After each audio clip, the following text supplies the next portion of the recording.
Rule movement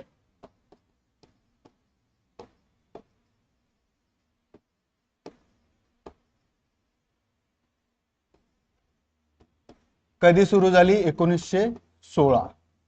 बरोबर आहे. ह्या होम रूल मुवमेंटलाच आपण मराठीमध्ये काय म्हणतो? होम रूल चळवळ. आलं लक्षात? होम रूल चळवळ. हा, आता पहिलं, आता ही होम रूल मुवमेंट का सुरू केली?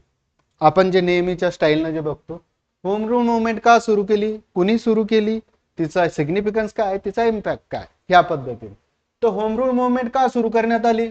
होम रूल, ह्या होम रूल शब्दावरूनच तुमच्या लक्षात येईल बघा की home rule movement was started to grant home rule और dominion status to the India.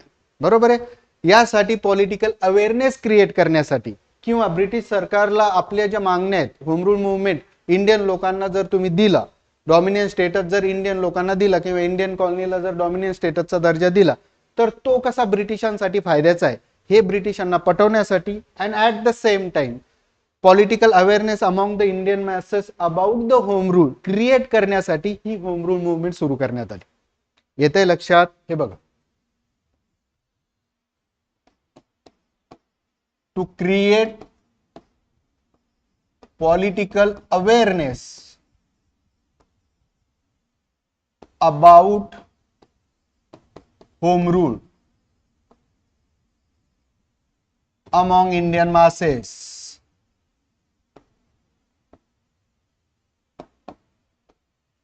बरोबर आहे. इंडियन लोकांना होम रूल काय, डॉमिनेट स्टेटस म्हणजे एक्झॅक्ट होणार काय, ह्या गोष्टी कळवण्यासाठी, ह्या गोष्टीबद्दल अवेअरनेस क्रिएट करण्यासाठी ही होम रूल मुवमेंट सुरू करण्यात आली. आता बघा, या होम रूल मुवमेंटचा जो वेळ आहे ना, तो बघा तुम्ही. वर्ल्ड वॉर फर्स्ट, तुम्हाला माहिती आहे वर्ल्ड वॉर फर्स्ट केव्हा सुरू झालं? 1914 टू 1918 पर्यंत वर्ल्ड वॉर फर्स्ट चालू. बरोबर आहे. आलं लक्षात? मग ह्या during the period of war time हे होम रूल मुवमेंट का सुरू केली? बरोबर आहे. या मागे पण एक लॉजिक आहे. तर ही होम रूल मुवमेंट याच्यासाठी सुरू करण्यात आली की इन ऑर्डर टू ब्रिटिशांना रिअलाइज करून द्यायचं होतं की ही जी होम रूल मुवमेंट जर तुम्ही होम रूल किंवा डॉमिनेट स्टेटस जर तुम्ही इंडियन लोकांना ग्रँट केलं, जर दिलं, तर that was in the interest of Britishers in the period of crisis, that is war time period. बरोबर आहे. म्हणजेच काय? To grant home rule to Indian was in the interest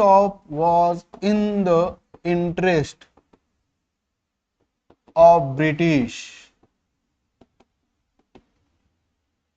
government, especially during the war period. बरोबर आहे. During the war period. येतंय लक्षात? हे जे आहे ना, जर इंडियन लोकांना जर तुम्ही डॉमिनेट स्टेटसचा दर्जा दिला, जी की इंडियन लोकांची डिमांड आहे, तर that was in the interest of the British government. का? तर especially during the war period. War period मध्ये काय होतं, जी ब्रिटिशांची इकॉनॉमी ती हॅम्पर होऊ शकते, आणि जर तुम्ही इंडियन लोकांना डॉमिनेट स्टेटसचा दर्जा दिला, होम रूल दिलं, तर इंडियन लोक विलिंगली काय करतील? तुम्हाला सपोर्ट करतील during the period of crisis, म्हणजे during the period of war. बरोबर आहे. या दोन गोष्टीसाठी home rule movement was started by, कोणी स्टार्टेड केली? फर्स्ट लोकमान्य टिळक,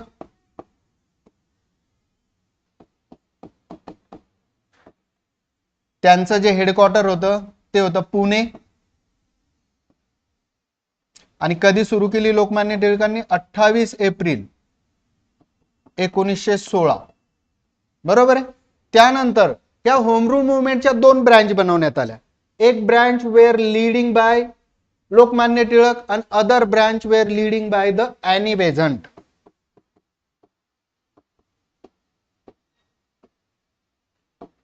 यांचं जे हेडक्वार्टर होतं अड्यार, हे कुठे आहे? मद्रासमध्ये. बरोबर आहे. आणि यांनी जी होम रूल मुवमेंट सुरू केली ती सुरू करण्यात आली सप्टेंबर 1916. बरोबर आहे. आता ही जी होम रूल मुवमेंट होती, ही होम रूल मुवमेंट मध्ये या होम रूल मुवमेंटचा जो अजेंडा आहे त्याला प्रसारित करण्यासाठी, त्याचा प्रसार करण्यासाठी ॲनी बेझंट यांनी त्यांचे जे 2 न्यूजपेपर होते त्या न्यूजपेपरचा उपयोग केला. एक म्हणजे कॉमनवेल्थ आणि दुसरं म्हणजे न्यू इंडिया. हे न्यूजपेपर होते.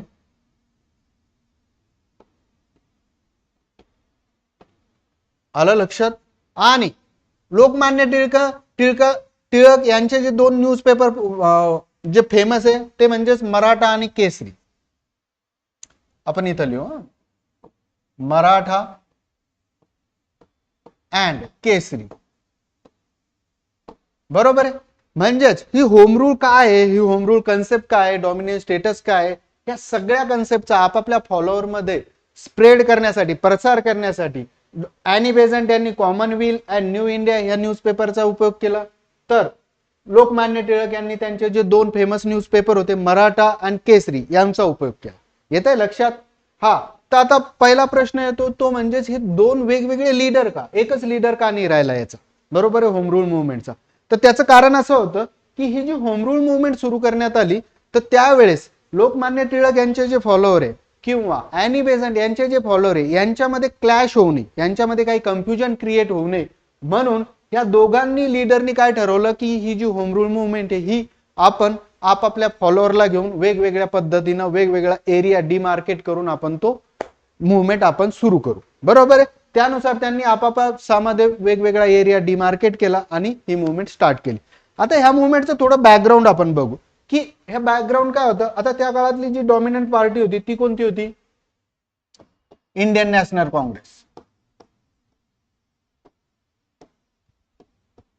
आता ह्या ज्या ॲनी बेझंट होत्या ह्या आयरिश लेडी होत्या. बरोबर आहे. पण त्यांना इंडियन जे इंडिपेंडन्स आहे किंवा इंडियन लोकांबद्दल आस्था होती त्यामुळे त्या इंडियन लोकांसाठी काम करत होत्या. And any Besant was the member of theosophical society. बरोबर आहे. That was establish in Madras province. बरोबर आहे. तर त्याच्या ज्या मेंबर होत्या पण यांचं काय म्हणणं होतं ही होम रूल मुवमेंट काय आहे ही ब्रिटिशांसाठी बी फायद्याची आहे आणि इंडियन लोकांसाठी पण फायद्याची. That's why Indian National Congress should start the home rule movement. बरोबर आहे. म्हणजेच काय, ॲनी बेझंट यांनी अगोदर काय केलं, इंडियन नॅशनल काँग्रेसला काय म्हटलं की तुम्ही ही होम रूल मुवमेंट स्टार्ट करा. बरोबर आहे. आज Indian National Congress to start home rule movement. बरोबर आहे. पण इंडियन नॅशनल काँग्रेसनी ही होम रूल मुवमेंट सुरू करण्यास नकार दिला. बरोबर आहे. त्यांचं म्हणणं होतं की during the war period we should not obstruct the war efforts of the Britishers. त्यामुळे त्यांनी ही होम रूल मुवमेंट सुरू करण्यास नकार दिला. आणि ॲनी बेझंट यांनी वारंवार इंडियन नॅशनल काँग्रेसला विनंती करून सुद्धा जर इंडियन नॅशनल काँग्रेसने ही मुवमेंट स्टार्ट केली नाही त्यामुळे नाईलाजाने ॲनी बेझंट यांनी स्वतः ही मुवमेंट सुरू करण्याचं ठरवलं. हा, आता दुसरं मग याच काळात ॲनी बेझंट या कोणाला भेटल्या, लोकमान्य टिळक यांना भेटल्या. बरोबर आहे. लोकमान्य टिळकांना सुद्धा त्यांनी काय सांगितलं की तुम्ही हा होम रूल मुवमेंट स्टार्ट करायला पाहिजे, तुम्ही लीड घ्यायला पाहिजे, तुम्ही काँग्रेसला बोलायला पाहिजे.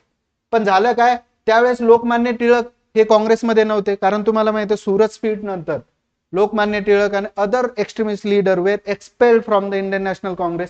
म्हणून Lokmanya Tilak was not part of the Congress, was not member of the Congress at that time. मग त्यामुळं लोकमान्य टिळक यांनी काय सांगितलं की मी तर काँग्रेसला काही म्हणू शकत नाही पण मी स्वतःही होम रूल मुवमेंट सुरू करण्यामध्ये मदत करू शकतो. आणि मग अशा तऱ्हेने लोकमान्य टिळक आणि ॲनी बेझंट यांनी ही होम रूल मुवमेंट सुरू केली when Indian National Congress refuse to start this home rule movement. आलं लक्षात बॅकग्राऊंड याचं का ॲनी बेझंट आणि Lokmanya Tilak become the leader of home rule movement. आलं तुमच्या लक्षात. मग अशा तऱ्हेने ही होम रूल मुवमेंट स्टार्ट झाली. येतंय लक्षात होम रूल मुवमेंट का स्टार्ट झाली, कशी स्टार्ट झाली. क्लिअर. ॲनी बेझंट आणि लोकमान्य टिळक यांचा काय रोल होता हे पण लक्षात आलं. कशी आणि ते कसे लीडर बनले, कारण इंडियन नॅशनल काँग्रेसनं काय केलं, रिफ्यूज केलं ही होम रूल मुवमेंट सुरू करण्यासाठी. क्लिअर. आता आपण त्यानंतर काय बघू. आता ही होम रूल मुवमेंट कशी स्टार्ट झाली तुमच्या तर लक्षात आलं, त्याचे लीडर कोण होते, त्यांनी कसा प्रचार केला वगैरे वगैरे. आता या होम रूल मुवमेंट मध्ये यांनी काय केलं, home rule movement methods and programmes काय होते यांचे आपण ते बघू.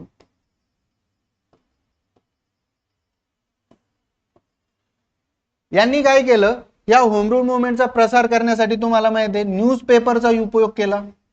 न्यूजपेपरमध्ये आर्टिकल छापले आणि त्या आर्टिकल थ्रू त्यांनी काय केलं, या होम रूल कन्सेप्टचा प्रसार करायला सुरुवात केली. क्लिअर. त्यानंतर दुसरं काय केलं यांनी, ऑर्गनायझेशनल स्ट्रक्चर डेव्हलप केलं.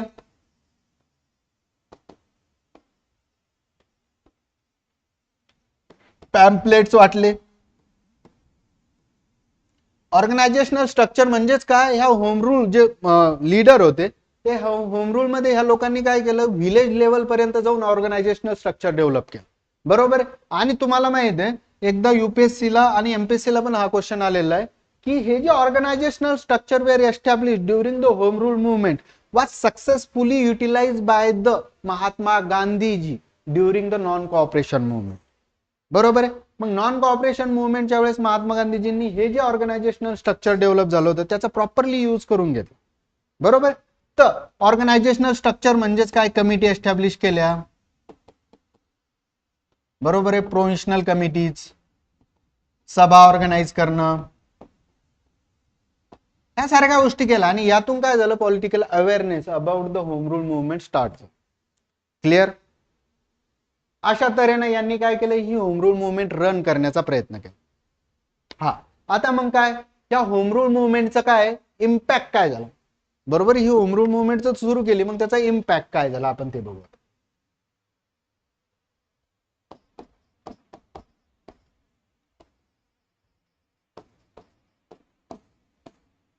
पहिला जो पॉलिटिकल पॅसिव्हिझम क्रिएट झाला होता इंडियामध्ये after the Surat split, that was transform into the political activism.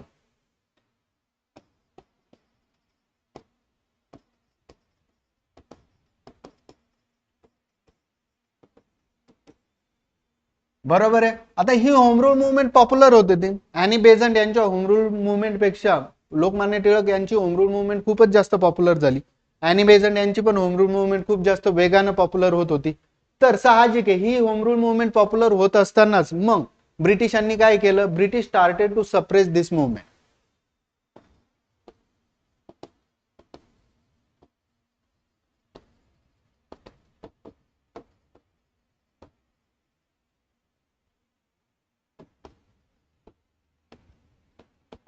बरोबर. यासाठी मग त्यांनी काय केलं, इंडियन डिफेन्स ऍक्ट,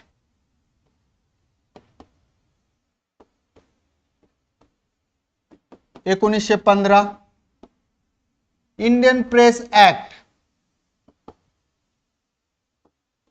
1910 हा लागू केला आणि यांचं जे फ्रीडम आहे त्याच्यावर कर्ब केला. बरोबर. यांचं फ्रीडम आहे त्याला रिस्ट्रिक्ट करण्याचा प्रयत्न केला ब्रिटिशांनी ही. आणि त्यानंतर तिसरं महत्वाचं काम काय केलं या ब्रिटिशांनी, ते म्हणजे जेव्हा popularity of Annie Besant was reach to the high level, त्यांनी काय केलं, अॅनी बेझंट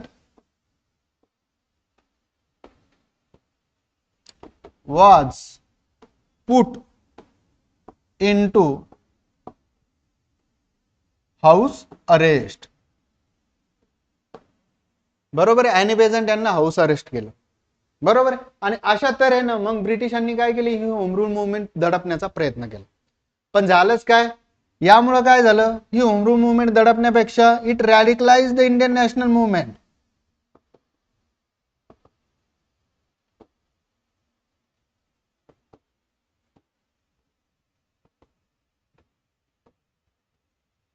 इंडियन नॅशनल मुवमेंटला हिनं काय केलं, रॅडिकलाइज केलं. जसं अॅनी बेझंट यांना हाऊस अरेस्ट केलं तसं लोकांनी मोर्चे धरणे काढायला सुरुवात केली आणि ब्रिटिश सरकारची जी कारण आहेत, बरोबर आहे, जी activity house arrest of Annie Besant याला विरोध करायला सुरुवात केली. आणि अशा तऱ्हेनं मग इंडियन नॅशनल मुवमेंट काय झाली, रॅडिकलाइज झाली. अजून जास्त त्यामध्ये रॅडिकलिझम आलं. बरोबर आहे. तीव्र झाली. आलं. अशा तऱ्हेनं हा आपल्याला इम्पॅक्ट दिसून येतो. बरोबर आहे. अॅनी बेझंटला त्यांनी हाऊस अरेस्ट वगैरे केलं, हा ऍक्ट लावला, तो ऍक्ट लावला. कारण काय होतं, ही होम रूल मुवमेंट जेव्हा सुरू झाली होती तेव्हा ब्रिटिशांना असा एकही धोका पत्करायचा नव्हता की ज्यामुळे त्यांचं जे वॉर सुरू आहे व फर्स्ट वर्ल्ड वॉर, त्या वॉर मध्ये काही प्रॉब्लेम क्रिएट होते. क्लिअर. मग ते प्रॉब्लेम क्रिएट होऊ नये म्हणून त्यांनी काय केलं, ह्या साऱ्या गोष्टी केल्या. पण त्याचा परिणाम उलटा झाला. Indian national movement become more radicalise. Clear. आलं लक्षात. आता हे तर झालं, तर what is the significance of home rule movement हे बघू आपण.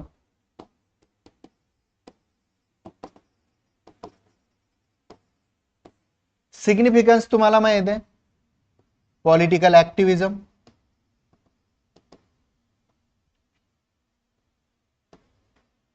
बरोबर आहे. इंडियामध्ये पॉलिटिकल ऍक्टिव्हिजम स्टार्ट झाला, जो की पॉलिटिकल पॅसिव्हिजम होता. त्यानंतर दुसरं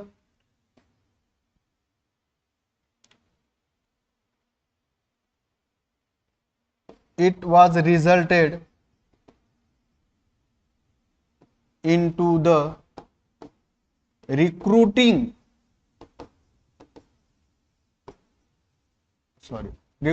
ground of new and young leadership.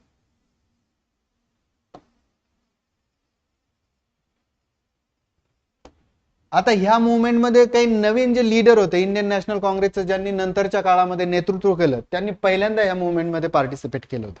For example Jawaharlal Nehru,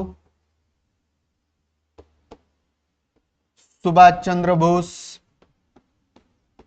बरोबर आहे, पटेल, कृपलानी, बरोबर आहे, राजेंद्र प्रसाद.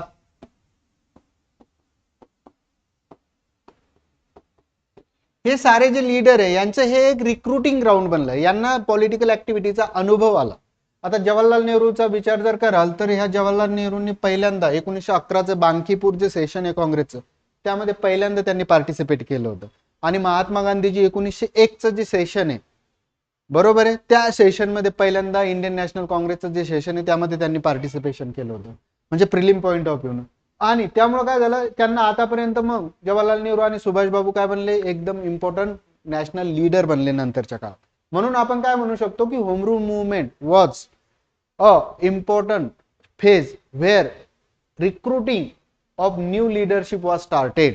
दॅट इज जवाहरलाल नेहरू, सुभाषचंद्र बोस, अमृत डांगे वगैरे वगैरे. येत आहे लक्षात. पॉलिटिकल ऍक्टिव्हिजम आलं, रिक्रुटिंग न्यू हे झालं. त्यानंतर महत्वाचं काय झालं, Annie Besant became the Congress president.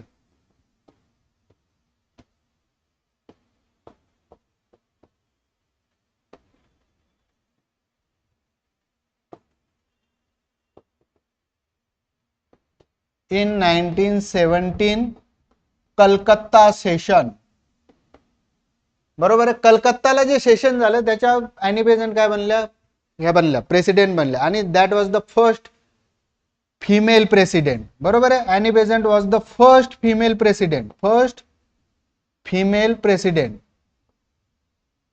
Of Indian National Congress, president, बरोबर आहे. First female Indian president was the Sarojini Naidu, Kanpur session, ते पण लिहून घ्या. फर्स्ट इंडियन फिमेल प्रेसिडेंट कोण आहे, सरोजिनी नायडू, सरोजिनी नायडू. कोणतं सेशन, 1925 कानपूर. आलं लक्षात. आता जी पॉप्युलॅरिटी ॲनी बेझंटला मिळाली होती because of the success of home rule movement, त्या पॉप्युलॅरिटीमुळे लोकमान्य टिळक यांनी काय केलं, ॲनी बेझंट यांचं नाव कशासाठी सुचवलं, काँग्रेसच्या प्रेसिडेंट पदासाठी शिकवलं. आणि त्यामुळे काय झालं, Annie Besant became the president of Indian National Congress Calcutta session, Indian National Congress session of Calcutta, बरोबर आहे. अशा तऱ्हेने ॲनी बेझंट काय बनल्या, मग फर्स्ट काँग्रेस प्रेसिडेंट बनले, फर्स्ट फिमेल काँग्रेस प्रेसिडेंट. कधी, 1917 कलकत्ता. आणि इंडियन कोणते आहे तर सरोजिनी नायडू, कधी, 1925 कानपूर सेशन. आलं लक्षात. येते. आज आपण 3-4 सेशन बघितले आणि जे काँग्रेसचे सेशन आहे ना ते असेच क्लिअर होतील तुमचे, ज्या इम्पॉर्टंट फॅक्ट्स आहे अबाउट द काँग्रेस सेशन त्या काय होईल, अशाच तुमच्या क्लिअर होतील. असं मधामधात ज्यांचा काही इम्पॉर्टन्स आहे त्यावेळेस मी सगळे सेशन सांगत चालेल, ठीक आहे. त्यानंतर दुसरा सिग्निफिकन्स काय आहे ह्या होम रूल मुवमेंटचा, it enable the re entry of extremist leader into Indian National Congress, बरोबर आहे, ऍट लखनौ सेशन.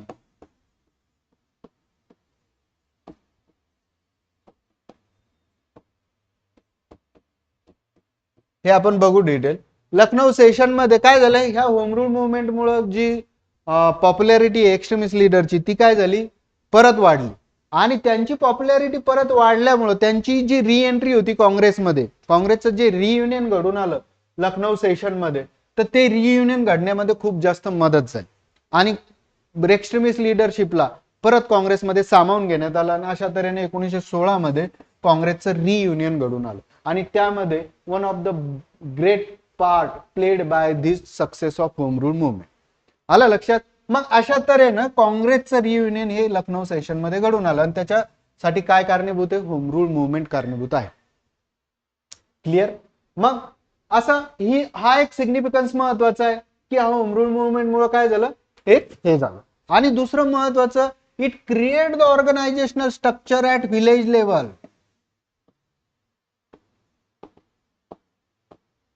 जे आपण आत्ताच बघितलं, जे की महात्मा गांधीजींनी नंतर वापरलं.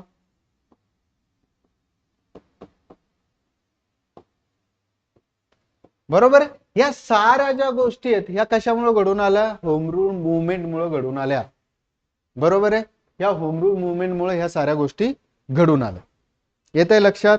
आता त्यानंतर आता ही होम रूल मुवमेंटचा आपण सिग्निफिकन्स पण समजला, इम्पॅक्ट पण समजला. आता आपण समजू की ही होम रूल मुवमेंट बंद कशी झाली, कसा एंड झाला या home rule movement.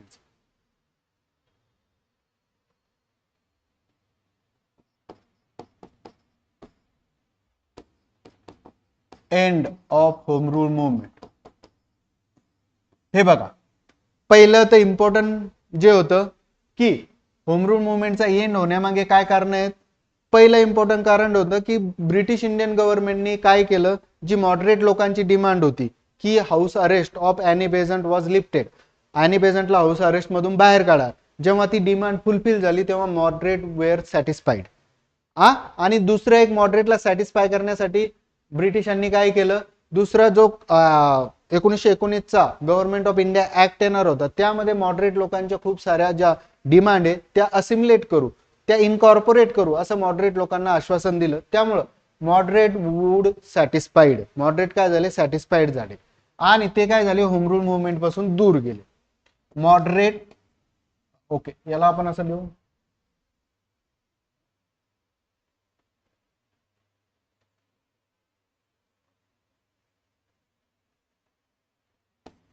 Satisfaction of moderates.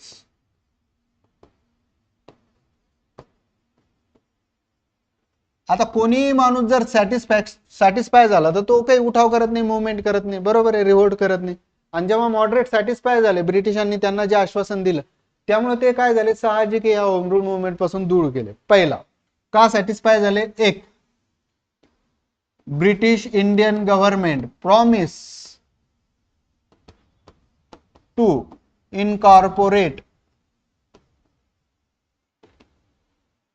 Demands of moderates in Government of India Act 1919. त्यालाच आपण मॉन्टेग्यू चेम्सफोर्ड ऍक्ट असं म्हणतो. ठीक आहे. दुसरं काय केलं यांनी, release of Annie Besant from house arrest.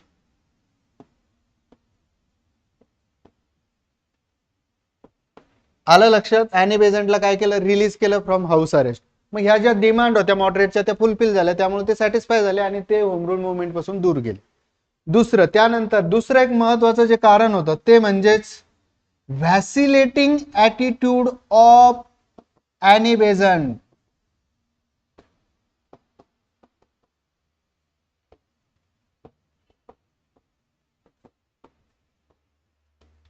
आता ॲनी बेझंट हाऊस अरेस्ट मधून रिलीज झाल्या होत्या, बरोबर आहे, त्यांना ब्रिटिश इंडियन गव्हर्नमेंटने रिलीज केलं होतं. मग रिलीज केल्यानंतर ह्या मुवमेंटचं नेतृत्व करायचं न करायचं, ही मुवमेंट सक्सेस होईल का ना होईल, ब्रिटिशला सप्रेस करेल का काय, ह्या साऱ्या गोष्टी ॲनी बेझंटच्या मनामध्ये घुमत होत्या. आणि त्यामुळं Annie Besant was not firm to lead this movement effectively. बरोबर आहे, ॲनी बेझंट फर्म नव्हत्या की त्यांना या मुवमेंटचं नेतृत्व करायचं का नाही करायचं. आणि आता ॲनी बेझंट काय होतं, इम्पॉर्टंट लीडर होते होम रूल मुवमेंटच्या, आणि त्यात जर वॅसिलेटिंग ॲटिट्यूड मध्ये, द्विधा मनस्थितीमध्ये असतील तर साहजिक त्याचा इम्पॅक्ट कशावर होणार आहे, होम रूल मुवमेंटवर होणार आहे. आणि because of the vacillating attitude of one of the most important leader of home rule movement, that is Annie Besant, home rule movement was started to decline by the 1970s.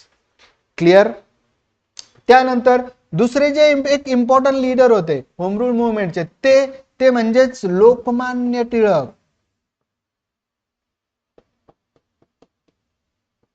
went to London to fight a libel case, libel काय आहे, against Valentine चिरॉल. आता हे कोण आहे, यांनी काय म्हटलं होतं, व्हॅलेंटाईन चिरोलने लोकमान्य टिळकांना भारतीय असंतोषाचा जनक, father of discontent in India, बरोबर आहे, भारतीय असंतोषाचा जनक म्हणला होता. आणि त्याच्या विरुद्ध टिळकांनी काय केली होती, लंडन मध्ये केस केली होती. तर ती केस लढण्यासाठी टिळक काय गेले, लंडनला गेले. मग झालं काय, जे मोस्ट इम्पॉर्टंट लीडर होते होम रूल मुवमेंटचे, ॲनी बेझंट आणि लोकमान्य टिळक, त्यांनी ह्या होम रूल मुवमेंट मधून अंग काढून घेतलं. आणि दुसरं, Indian National Congress was satisfied with the promise of British Indian government about the house release of Annie Besant and Government of India Act.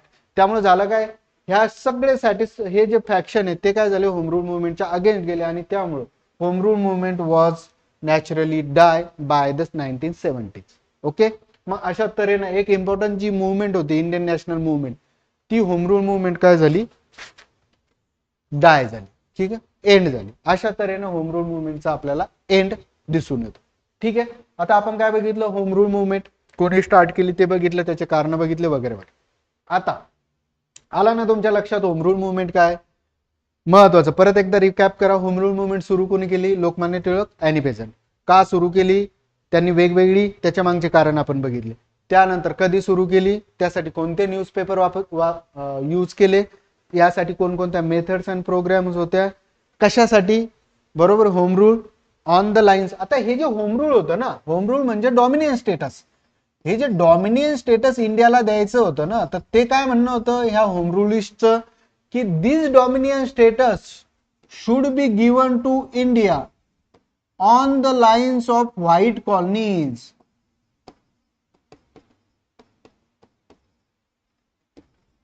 Like Australia and South Africa. बरोबर आहे. ब्रिटिशांनी अगोदर ऑस्ट्रेलिया आणि साऊथ आफ्रिका ह्या दोन ज्यांच्या ज्या colonies होत्या यांना डॉमिनियन स्टेटसचा दर्जा दिला होता. Same kind of dominion status should be granted to the India, असे हे होम रूल म्हणत होते. बरोबर आहे. तर मग असं होम रूल जर तुम्ही दिलं तर ते तुमच्याच फायद्याचं आहे असं ते त्यांना सांगायचं किंवा त्यांना रिअलाइज करून द्यायचा प्रयत्न करत होते. मग अशा तऱ्हेने ही जी होम रूल मुवमेंट आहे ही तर आपली संपते. ठीक आहे, तिचा एंड कसा झाला वगैरे. आता यानंतर तुम्हाला माहिती आहे होम रूल मुवमेंट मुळे कोणतं महत्वाचा इम्पॅक्ट झाला, re entry of the extremist into the main fold of Indian National Congress. आता ते आपण बघू.